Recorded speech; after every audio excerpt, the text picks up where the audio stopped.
அனைவருக்கும் வணக்கங்க. சண்டே அதுவுமா நான்வெஜ் இல்லைன்னா எப்படி?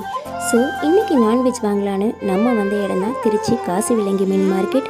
திருச்சியிலேயே பெரிய மீன் மார்க்கெட்னு சொன்னாங்க. என்ன தான் நம்ம ஏரியாலேயே மீனெல்லாம் கிடைக்கும் அப்படின்னாலும் இங்கே என்னென்ன வெரைட்டி தான் இருக்குது அப்படின்னு பார்த்துடலான் தான் இந்த வாரம் நம்ம மீன் மார்க்கெட் போயிருந்தோம். போனதுக்கு ஏற்ற மாதிரி நிறைய வெரைட்டி மீன் வச்சுருந்தாங்க. நாட்டு மீன், கடல் மீன், நண்டு, இறால்னு எல்லாத்துலேயுமே நிறைய வெரைட்டி இருந்துச்சு. நண்டு, இறால் எல்லாம் 2-3 வெரைட்டி வச்சுருந்தாங்க. ரேட்டும் அதுக்கு ஏற்றாப்புல வித்தியாசப்பட்டது.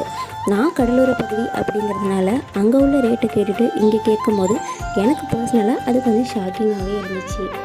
இங்கே ஒவ்வொரு கடையிலையுமே அதை க்ளீன் பண்ணி கொடுக்கறதுக்கும் தனித்தனியாகவே ஆள் வச்சுருந்தாங்க. நண்டு, இறாலுன்னு நம்ம வாங்குகிற ஐட்டம் பொறுத்து அதோட சார்ஜும் வித்தியாசமாக இருந்துச்சு. 20-30 அப்படிங்கிற மாதிரி சார்ஜ் பண்ணிட்டு இருந்தாங்க.